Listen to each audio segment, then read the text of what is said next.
আমি তোমায় ইউজ করিনি, মিথ্যে বলেছিলাম কারণ ভয় ছিল যে তোমাকে যদি হারিয়ে ফেলি একটা গিল্টও কাজ করছিল ভেতর ভেতর। না হলে কেন সুইসাইড করতে যাও বলো তো? অপু, তোমার জন্য আমি সবকিছু ছেড়ে দিতে পারি, আমার বেঁচে থাকাটাও। তুমি একটু চা খাবে দিদিভাই? খেতে পারি।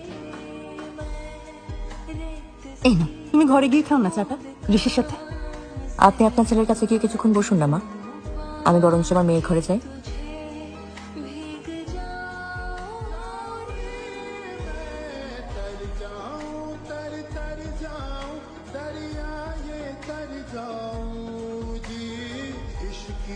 মন্ত্রী চেনি রাজায় রাজায় গন্ধ নিজের সময় সাজায়, কর্ম ফেরে নিজের নিয়ে সুগন্ধ সে আসেনি। স্যার, আপনার লেকচার আজকে শুনলাম, খুব ভালো লেগেছে। Thank you. প্লিজ প্লিজ বসো বসো। PhD student? না না, আমি এখানকার গ্রুপ ডি স্টাফ।